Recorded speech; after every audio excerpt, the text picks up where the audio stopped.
there, my name is Amani, and today we will be discussing some of the services offered by the Office of the Registrar, as well as how to actually register for classes today.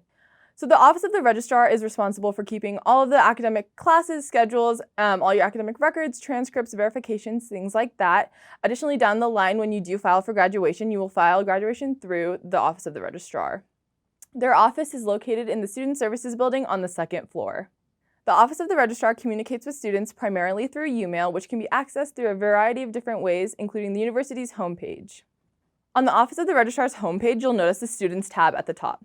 On the Students tab, you'll also notice the FERPA and privacy link. Here at the University of Utah, every student has a say in who and who doesn't have access to their academic record.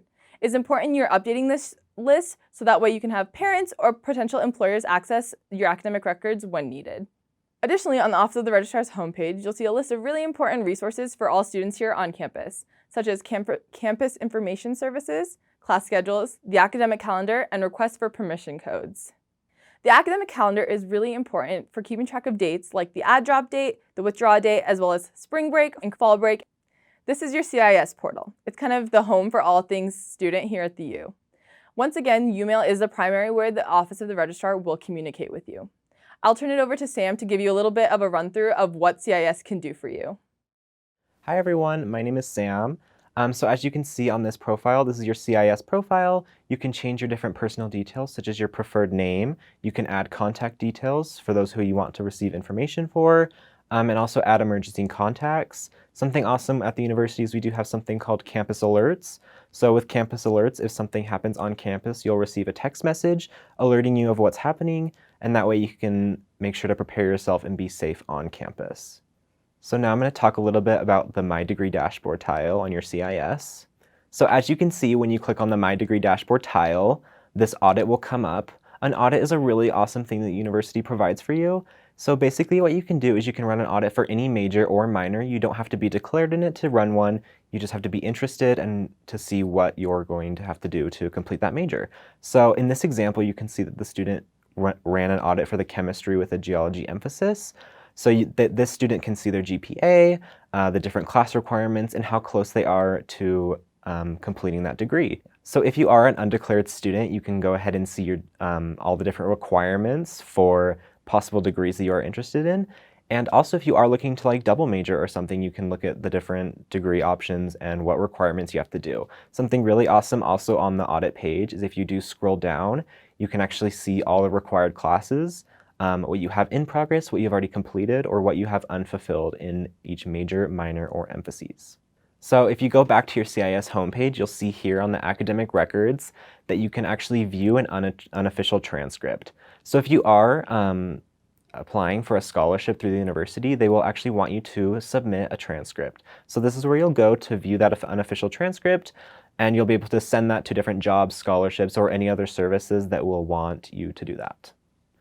So another awesome program that the university provides is the undergraduate leave of absence. So this is a really cool opportunity because we do recognize that life happens and sometimes you just need to take some time off of school, whether that be for a sickness, work, religious service, anything along those lines. You can take up to 2 years off without any repercussions coming back to you when you return to the University of Utah. So like let's say you were a chemistry major and you left the university and they changed some of those requirements in that major, you would go back to those initial requirements that you had started with rather than having to take additional classes that they may have changed. So now we're going to talk a little bit about your registration dates. So when you do click on the registration dates tile, you can see that you will have a specific date when you can register for classes.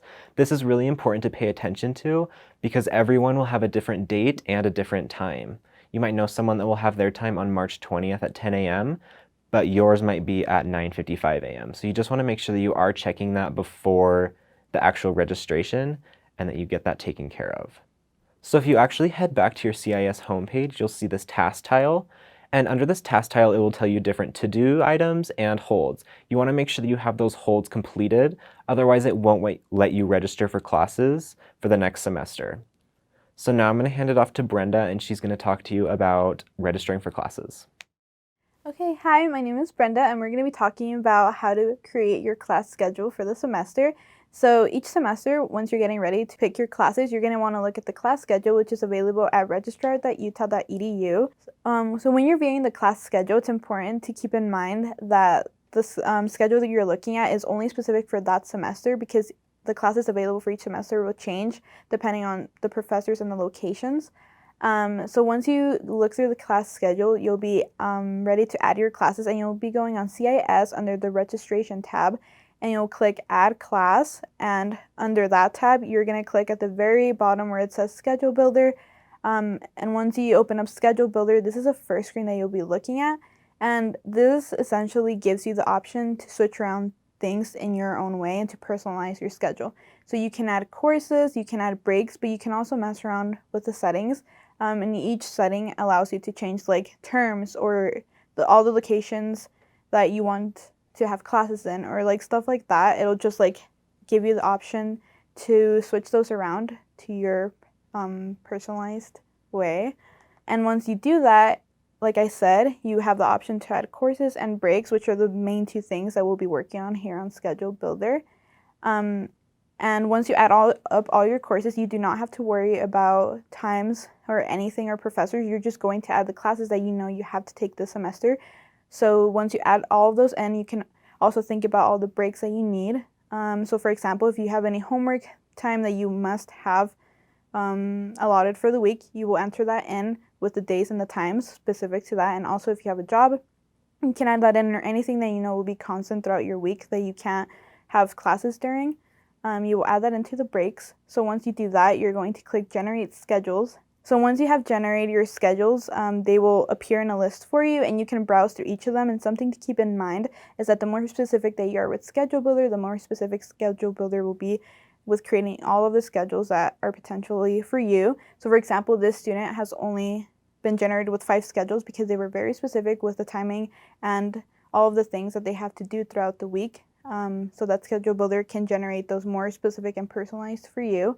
And once you view the generated schedules, you'll have the option to view each of them. And this screen will allow you to see exactly how your schedule will look like within your classes for each week. So for example, this student only has 1 class on Mondays and Wednesdays and no class on Fridays. So it'll allow you to see exactly at what time and also what locations and all the credits and every part of information that comes with the schedule that you're going to select. So now I will pass it on to Zach so he can explain what to do after you have viewed your potential schedules. Hi, my name is Zach. Once you have viewed a potential schedule that you like, you'll click Validate. Schedule Builder will then look at all of the courses that you're trying to enroll in and make sure that you'll be able to enroll. For example, this student is not able to register in Math 1050 because they haven't met the prerequisites or they haven't gotten a high enough grade. Schedule Builder will offer classes that you can take instead of these classes. Once you click Validate and you've gotten a green check mark, you're going to email it to yourself so you'll have a copy of your schedule, and then you're going to send it to your shopping cart. Schedule Builder is a third-party software, so you still are going to need to send it to the University of Utah Registrar system. Once you go back to CIS, you're going to click Import Cart. This will take your classes from Schedule Builder and put it into the University of Utah system. You're going to click Next through each of your individual classes. Then all of your classes will appear, and you will click Proceed to Step 2 of 3. Then you will click Finish Enrolling. Something important to note is the status of each course. Courses will either be open, closed, or a wait list. Once you click Finish Enrolling, you will either get a green check mark or a red X.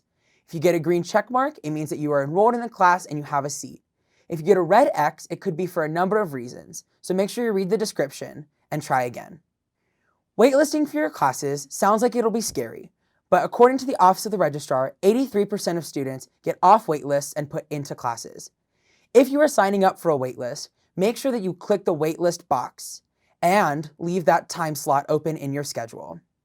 The waitlist will automatically skip you if you have chosen another class that is at the same time as the class on the waitlist.